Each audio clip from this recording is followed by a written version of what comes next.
The war room on Cragmoth Prime was never designed for panic, but today fear hung in the air like smoke. 12 species had gathered here, each one representing worlds that would make your nightmares look friendly. These weren't ordinary planets. These were death worlds where simply breathing the air could kill most life forms, where gravity crushed bones, where every creature evolved to hunt and kill. Commander Vreltalk stepped into the center of the chamber. His crystalline body caught the red emergency lights and scattered them across the walls like blood spatters. He'd seen war before. He'd watched entire civilizations fall. But he'd never seen his own people look this scared. "We're not here to discuss strategy," he said, his voice cutting through the nervous chatter. "We're here because we're losing a war we didn't even know we were fighting." The holographic display flickered to life. What appeared made even the toughest warriors in the room step back. A ship hung in the void of space, sleek and dark as a knife blade. Around it floated the wreckage of what used to be 3 Shard-An battlecruisers. Each one of those ships could level a continent. All 3 together could crack a planet's crust. The dark ship hadn't even slowed down. "We're calling it the Silence," Vreltalk continued. 16 battles across 9 systems. Every fleet we've sent against it has been wiped out, not defeated, not damaged, completely destroyed. He paused, letting that sink in. "Watch what happens when we try to fight it." The footage played. Alliance warships opened fire with weapons that could turn asteroids into dust. The beams and missiles simply bent around the Silence like water flowing around a rock. When the dark ship finally returned fire, its weapon looked almost lazy. A single red beam touched one of the battlecruisers, and the entire vessel just came apart. No explosion, no dramatic destruction. It simply stopped being a ship and became a cloud of atoms. A Thraxian commander slammed his massive fist on the table. His species came from a planet where the gravity was 3 times Earth normal and the smallest predators weighed 2 tons. "This is impossible. Nothing can ignore shield technology like that." "Clearly something can," replied a Valorian named Seth. "Her people evolved in total darkness, hunting by echolocation in caves that went down for miles. The question isn't whether it's possible. The question is, what do we do about it?" The arguing started then. Everyone had an opinion. The Thraxians wanted to hit the Silence with everything at once. The Mortis suggested using their experimental quantum weapons. The Drachner proposed setting a trap using gravity wells. For 3 hours they debated, strategized, and planned. Finally, Vreltalk raised his hand for silence. "We pull everything we have. 12 dreadnoughts, 1 from each world. We hunt this thing together, and we end it." "Agreed." The vote was unanimous. What choice did they have? The Silence was picking them off one by one. Together they at least had a chance. As the meeting broke up and commanders returned to their ships, old Seth slithered up to Vreltalk. The Valorian centuries of life showed in every slow movement. "There's something you should know," he hissed quietly. "About 3 months ago, we picked up a strange distress signal from the edge of explored space. Why are you telling me this now?" "Because I just checked the trajectory data. The Silence was last detected heading in that same direction." Seth pulled up a star chart. His clawed finger pointed to a small yellow star marked in the database as Sol. "That system there. The database says it's inhabited by primitive life. Chemical rockets, radio signals, no faster than light travel." Vreltalk studied the notation. Next to the system name was a symbol he didn't recognize. The translation matrix couldn't interpret it. "What's that marking mean?" "I don't know. The symbol is from the old charts, before the Alliance was formed. But Commander," Setha's voice dropped even lower, "that symbol only appears next to 3 other systems in the entire database.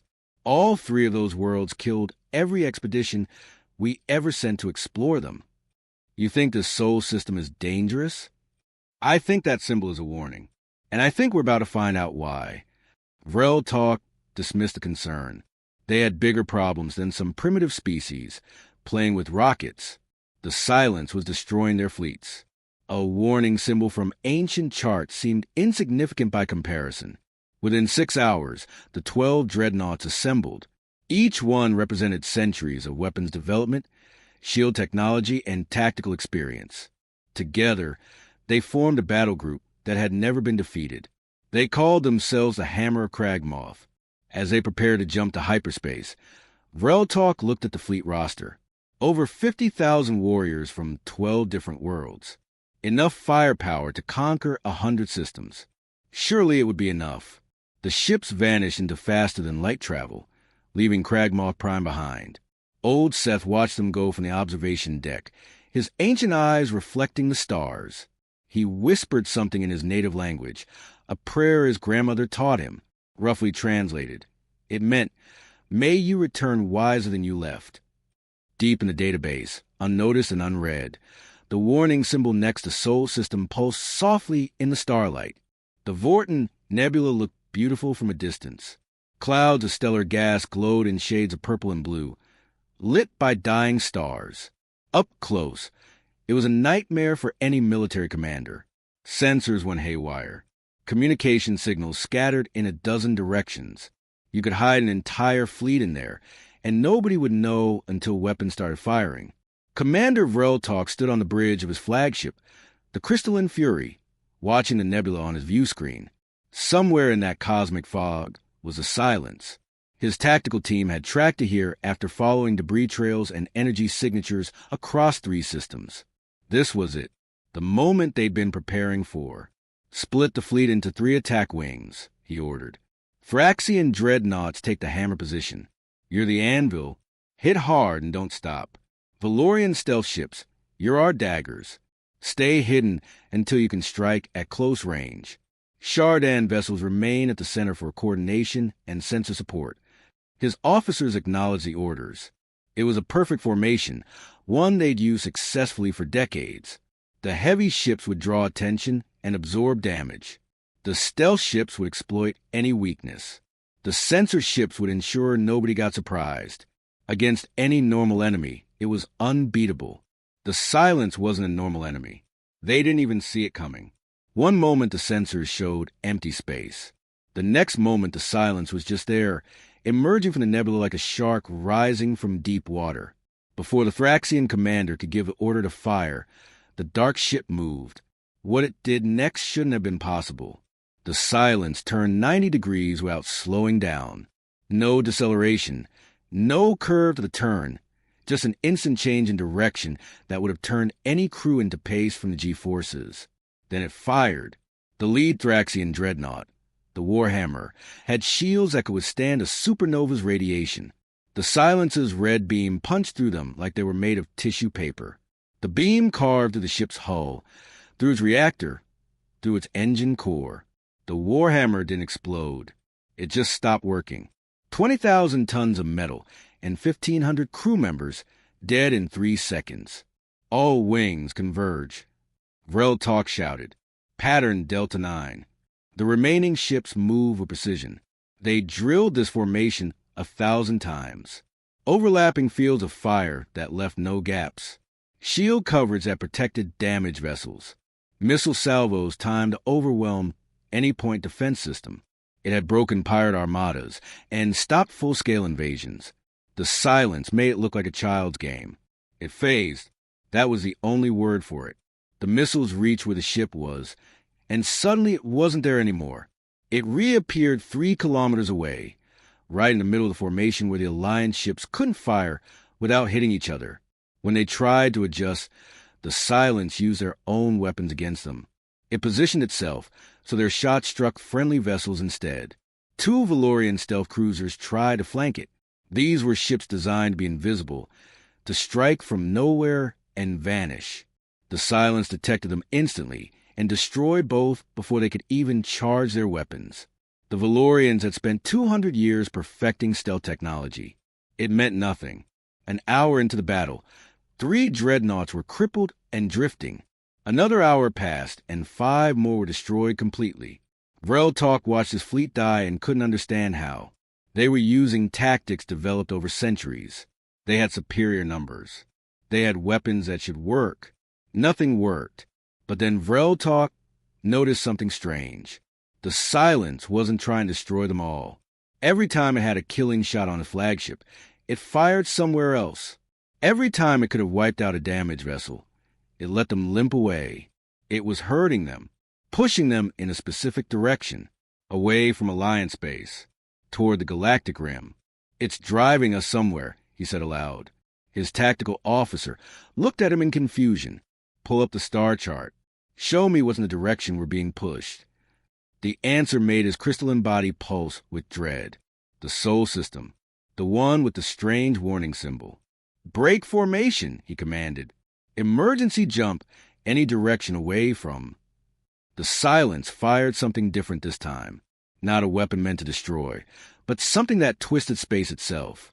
Suddenly their faster-than-light drives would only work in one direction. Jump toward the rim, or don't jump at all. And the silence was charging weapons that would absolutely finish them if they stayed. 4 battered dreadnoughts jumped together, carrying the survivors of what had been the most powerful fleet in Alliance history. They emerged in a star system with 8 planets orbiting a yellow sun. The third planet glowed blue and white, covered in water and clouds. Primitive radio signals bounced around the system. Music, news broadcasts, entertainment shows. The database confirmed it. Sol system, home to a species called humans who were barely into their atomic age. The silence dropped out of hyperspace right behind them. Its weapons began charging, and this time Vreltalk knew there would be no escape.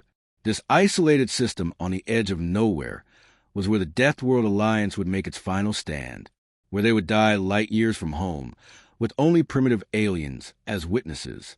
Then something appeared on every sensor. A ship, a human ship. It was tiny, maybe a fifth the size of even their smallest escort vessel.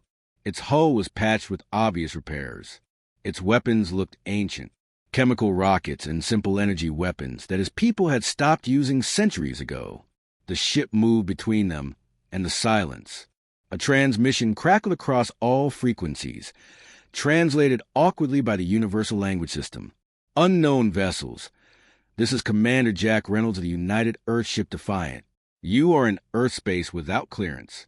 Power down your weapons immediately and prepare for inspection." Vreltalk stared at the display. This human, this primitive alien in his fragile little ship, was ordering them to surrender. Did he not see the silence? Did he not understand they were all about to die? Vreltalk tried to open a channel to warn them, to tell them to run while they still could. But the silence didn't wait for diplomacy. It had driven its prey exactly where it wanted them. Now it would finish what it started. The red beam lanced out toward the human ship, the same beam that had atomized 5 Alliance dreadnoughts. The human ship didn't run. And what happened next changed everything Vreltalk thought he knew about warfare. Commander Jack Reynolds saw the red beam coming before his tactical officer even shouted the warning. He'd been in space combat for 12 years, and you developed an instinct for when death was headed your way. This wasn't just death, though. His sensors were screaming that this single beam carried enough energy to vaporize his entire ship 3 times over. "Full power to forward barriers," Jack said calmly, like he was ordering coffee. "Helm, execute Charlie 5. His helmsman, a kid named Tyler Wong, who graduated top of his class 6 months ago, looked at him with wide eyes. "Sir, that maneuver will push our dampeners past the red line. The crew will feel every bit of those G-forces." "I know. Do it anyway." The Defiant twisted into a corkscrew pattern that made the hull groan in protest. Jack felt his ribs compress. His vision went gray at the edges. Somewhere behind him, someone threw up, but the ship moved just enough that when the beam hit their kinetic barrier, it was at an angle instead of straight on. The barrier was experimental tech. Magnetic fields accelerating particles to create a physical shield. It had never been tested against anything like this. The barrier lasted 3 seconds before it exploded in a flash of superheated plasma. But 3 seconds was enough. The Defiant had moved, and the Silence's beam carved through empty space where they'd been. "Return fire all batteries," Jack ordered. "And somebody get me Earth Command. Tell them we've got a situation that's way above our pay grade." The Defiant's weapons were nothing fancy. Railguns that fired chunks of metal at incredible speeds. Laser batteries that could cut through armor plating.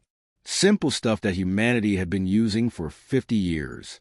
Jack didn't expect them to do much damage, but he needed to buy time to figure out what they were fighting.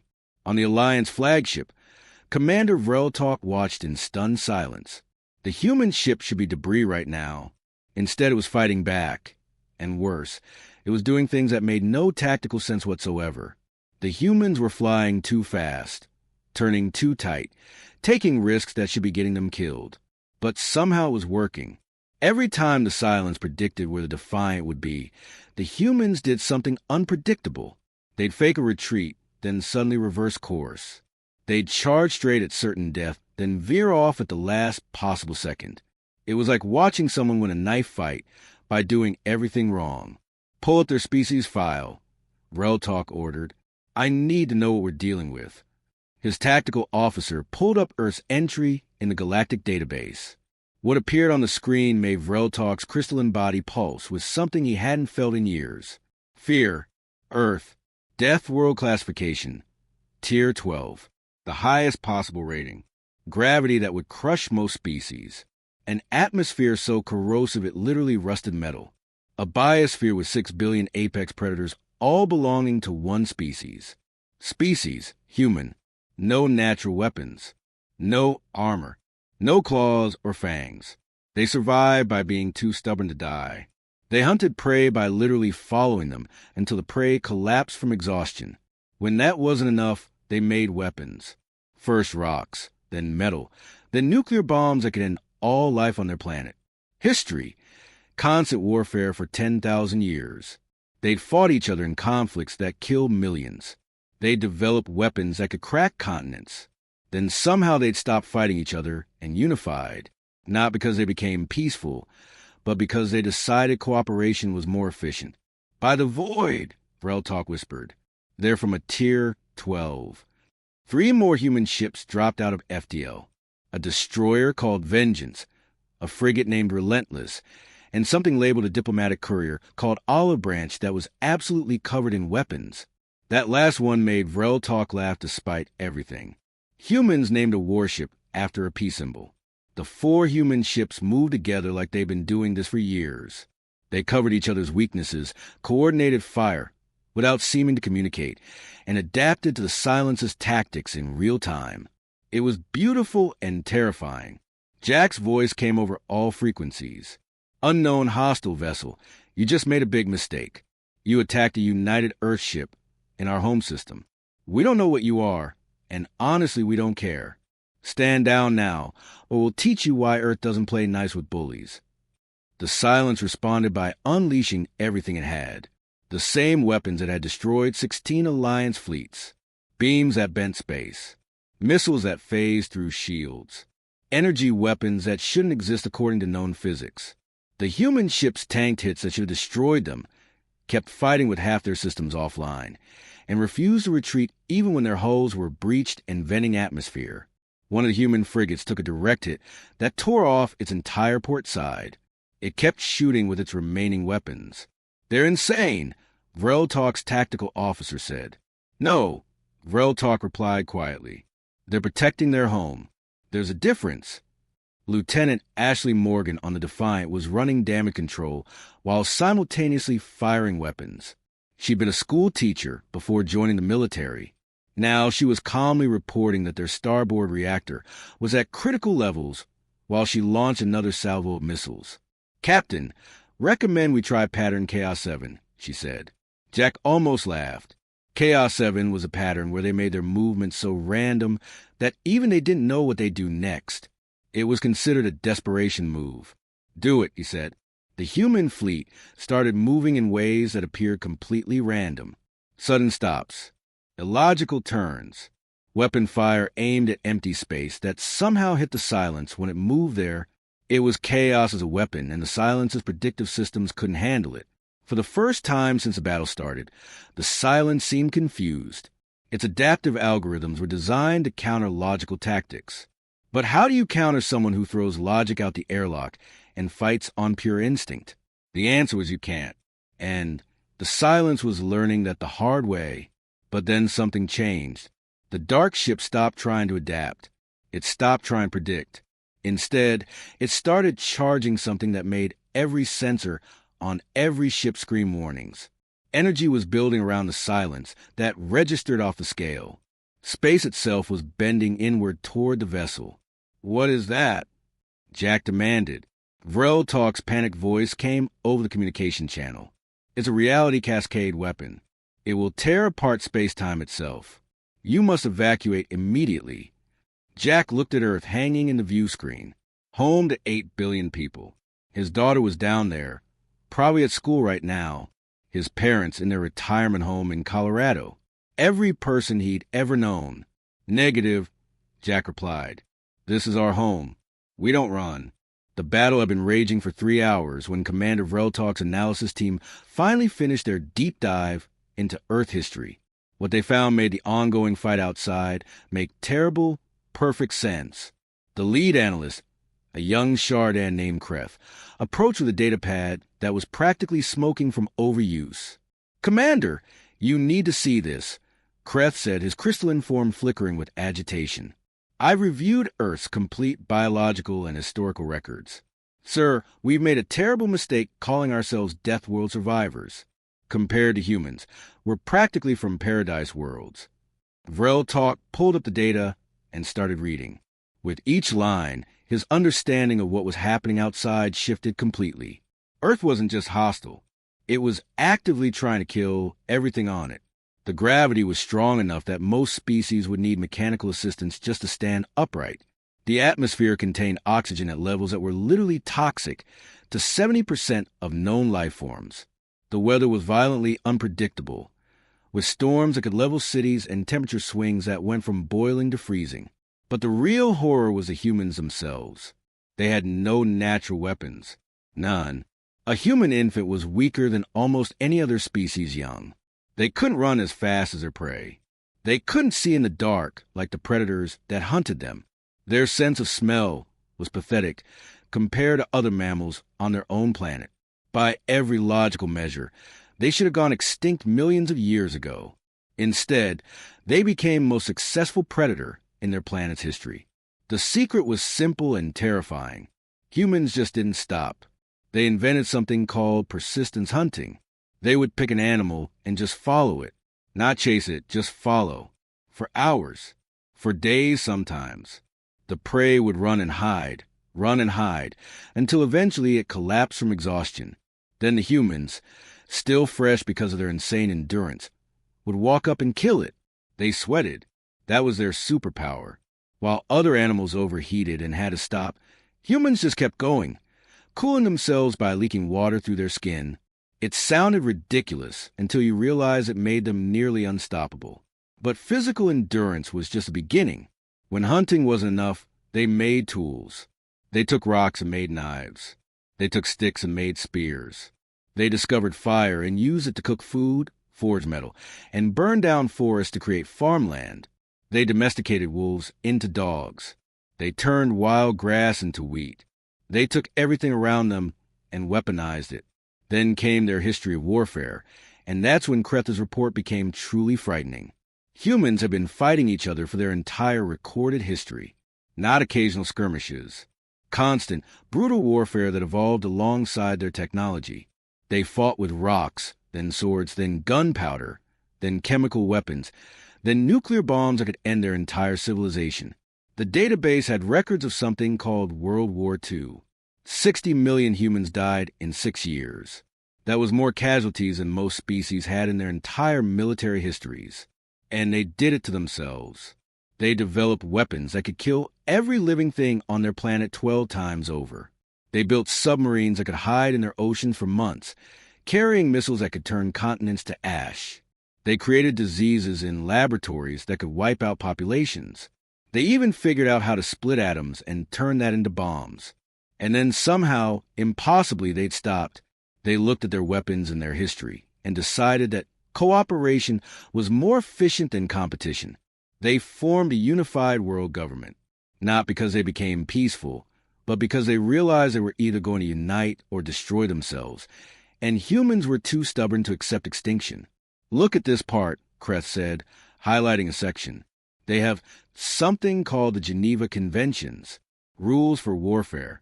They literally had to make laws about what was too cruel to do to enemies. Vrel Talk read the list. No biological weapons. No chemical weapons. No targeting civilians. No torture. The fact that they needed these rules meant they'd done all of these things, and worse. On the view screen, the battle continued. The Defiant had taken so much damage it should have been a floating coffin, but it was still fighting. A section of its hull was completely gone, open to vacuum, and they just sealed that part off and kept shooting. The Vengeance had lost its main engines and was using maneuvering thrusters to stay in the fight. The Relentless was literally on fire in 3 places. None of them retreated.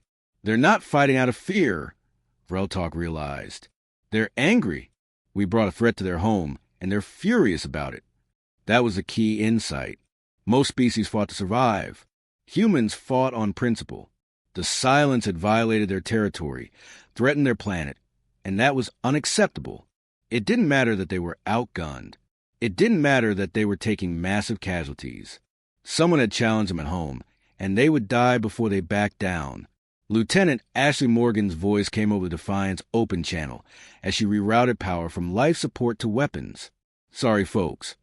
It's about to get cold in here, but we need those guns online more than we need heating. The crew's response wasn't complaints. It was determination. They kept working, kept fighting, kept adapting. A damage control team was literally welding hull plates back together while under fire. The Silence was struggling now. Its adaptive systems were designed to counter logical, predictable tactics. But humans didn't fight logically. They fought creatively. They improvised. They took systems meant for one purpose and jury-rigged them for something completely different. The Defiant's chief engineer, a woman named Patricia Cole, had somehow modified their communications array into a weapon. It wasn't designed to be a weapon. It was meant to send messages. But she figured out how to overload it and turn it into an electromagnetic pulse cannon. Did it burn out the entire system? Yes. Did it also temporarily disable the Silence's shields? Also yes. That was humanity in a nutshell. They broke their own equipment to hurt their enemies. But then the Silence stopped adapting. It stopped trying to outfight them. Instead, it started charging that reality cascade weapon. Energy readings spiked across every spectrum. Space itself began to distort around the dark ship. Bending inward like reality was collapsing into a point. Vrel Talk ran the calculations and felt his crystalline heart sink. When that weapon fired, it would create a tear in space-time that would consume everything within 2 light hours. Earth, Mars, every human in the solar system, his own damaged ships. Everything would simply cease to exist. Commander Reynolds, Vrel Talk transmitted urgently. That weapon will destroy your entire system. You must evacuate your planet immediately. Jack's response was simple. Can't evacuate 8 billion people in time, so we stop it before it fires. That's impossible. There's no known way to interrupt a reality cascade once it starts charging. Then I guess we'll invent one. That was peak human right there, faced with impossible odds and certain death. Their response was essentially, watch me. The UES Last Hope wasn't supposed to be anywhere near a battle. It was a colony ship designed to carry families and supplies to new worlds, not fight wars. Its hull was reinforced for atmospheric entry, not weapons fire. It had basic defensive systems meant to scare off pirates, nothing more. Right now it was limping back from Saturn's moon Titan, where 15,000 colonists had just spent 3 years trying to terraform a moon that refused to cooperate. Captain Robert Mitchell stood on the bridge, watching the tactical display with growing horror. His ship had dropped out of faster-than-light travel, expecting a routine arrival home. Instead, they'd emerged into a war zone. The Defiant and 3 other military vessels were battered and burning, desperately fighting something that looked like it had crawled out of a nightmare. Worse, his sensors were screaming about an energy buildup that made his blood run cold. "Sir, Earth Command is ordering us to retreat to lunar orbit," said his first officer, Commander Lisa Grant. She was a by-the-book officer who'd served 20 years without a single violation. Right now her hands were shaking as she read the data. They're saying that Hostile is charging a weapon that will destroy everything in the inner system. Robert stared at the planet below. Earth, home to 8 billion people going about their lives. His daughter Jenny was down there, probably sitting in her college dorm studying for midterms. His elderly mother in her apartment in Seattle, watching her afternoon shows. His brother's family in Ohio. His nieces and nephews who were just kids. The silencer's weapon was going to kill them all. Robert looked at his helmsman, a quiet guy named David Park, who'd been with the crew for 5 years. Plot an intercept course with that hostile. Maximum acceleration. The bridge went completely silent. Everyone understood what he'd just ordered. Sir, Lisa said carefully, we have 15,000 civilians aboard. People who spent 3 years away from home. Families with children as young as 3 months old. I know exactly who's on this ship, Commander. Robert's voice was steady despite the storm raging in his chest. And I know if that weapon fires, they all die anyway. Earth dies. Mars colony dies. Every human in this system dies. But if we can stop it... He trailed off, then hit the ship-wide intercom. This is Captain Mitchell. I'm not going to sugarcoat this. There's a hostile vessel about to destroy Earth and everything in this system. Our military ships have fought like hell, but they can't stop what's coming. He paused, choosing his words carefully. I'm about to give an order that will probably kill everyone on this ship, but it might save Earth. It might save humanity. He took a breath that felt like swallowing glass. All non-essential personnel report to escape pods immediately. Anyone with kids under 18, you're going in those pods right now. No arguments. Everyone else. His voice cracked slightly. Everyone else. I need you to help load those families and aim them at the Alliance ships. If we're doing this, we're making sure our children survive. For a moment, nothing happened. Then the ship exploded into controlled chaos. Parents grabbed their children, many of them still in pajamas from afternoon naps. Teachers from a colony school herded students toward the escape bay. Medical staff helped elderly colonists who'd made the trip to Titan for a quieter retirement. Throughout it all, the crew worked with desperate efficiency. But here's the thing about humans. When you ask them to sacrifice themselves for others, some will always volunteer. A farmer named Bill Henderson, who'd spent 3 years growing experimental crops on Titan, kissed his wife goodbye and sent her the pods while he stayed to help in engineering. A school teacher called Amy Rodriguez hugged her teenage son and told him she loved him, then went to tactical to replace an injured officer. A retired surgeon named Dr. Vincent Hayes, who'd come out of retirement for the Titan colony, stayed in medical to treat wounded crew so the younger medics could evacuate with their families. Lisa appeared at Robert's side. Her face was calm, resolved. My daughter is in Pod 47, heading toward the Alliance flagship. I recorded her a message. Lisa, you don't have to. Someone needs to handle weapon systems, sir, and I've got the most experience. She smiled sadly. Besides, Kelly's got her father and grandparents dirt-side. She'll be fine. Across the ship, similar decisions played out. Out of 15,000 people, 8,000 chose to stay. Not because they were soldiers. Not because they were trained for this. But because they were human. And when you ask a human to choose between their own life and their children's future, it's not really a choice at all. Robert opened channels to everyone. To the human fleet. To the Alliance. Even to the silence itself. Unknown hostile. This is Captain Robert Mitchell of the UES Last Hope. You came to our home. You threatened our world. You're about to learn what happens when you make that mistake. He nodded to David at the helm. Get us there. Don't hold anything back. The Last Hope accelerated far beyond its design specifications. Hull plates groaned and buckled from forces they were never meant to handle. Alarms screamed about stress fractures and imminent structural failure. Robert ignored all of it and kept his eyes on the silence. The escape pods launched in waves. Tiny lights streaking toward the damaged Alliance vessels. Commander Jack Reynolds on the Defiant saw what was happening and opened a channel. Captain Mitchell, stand down. We can't let you. Sorry, Commander, Robert interrupted gently. But this is what we do. Take care of our people for us. He closed the channel. There was nothing left to say. The Alliance ships, still processing what they were witnessing, opened their docking bays. These were the same ships that had led the Silence to Earth's doorstep. By all logic, the humans should hate them. Instead, humans were trusting the Alliance to save their children. The Silence detected the Last Hope's approach and tried to target, but the battered human warships coordinated one final desperate assault. They threw everything they had left at the Silence, keeping it distracted for precious seconds. In engineering, Bill Henderson and his team did something insane. They started overloading the fusion cores, not just pushing them past the red line, actually triggering a cascade failure that would turn their entire ship into a bomb. On the bridge, Robert looked at the people who'd stayed. Scientists, farmers, teachers, engineers. Normal people who'd never fired a weapon in anger. They stood at their stations with steady hands and calm faces, ready to die for people they'd never met. "It's been an honor serving with you," Robert said quietly. Lisa smiled. "The honor was ours, Captain."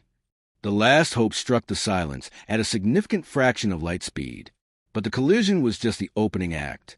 The overloaded fusion cores detonated a microsecond after impact, creating an explosion that briefly outshone the sun. The Silence didn't just get destroyed. It was completely atomized along with its reality-tearing weapon, leaving nothing but expanding plasma clouds. The shockwave rocked every ship in the system. Sensors overloaded. Shield generators failed. For a moment, everyone was blind. When the sensors cleared, the Silence was gone. So was the Last Hope. Commander Vreltalk stood on his damaged bridge, watching human rescue. Vessels methodically recover every single escape pod. The transmissions between the humans were raw with grief and pride mixed together. Parents reuniting with children through video calls. Siblings finding each other. And underlying everything, the weight of 8,000 lives given so others could live. Jack Reynolds' voice came through, exhausted and hoarse. "Commander Vreltalk, our rescue ships will help repair your vessels. We'll also need temporary housing for the Last Hope survivors. Can we count on your support?" Vreltalk looked at these impossible beings. The Alliance had led death to their doorstep, and they were asking for help to care for survivors. "Commander, the Alliance owes humanity a debt we can never repay.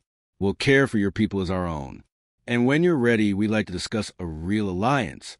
"Sounds good, but first we honor our dead." As Vreltalk compiled his final report, one thing became crystal clear. The galaxy had many dangerous species, but only humans looked at extinction and said not today. Only humans turned sacrifice into strength and compassion into a weapon. Earth's last ship had saved them all. But it would never be Earth's end.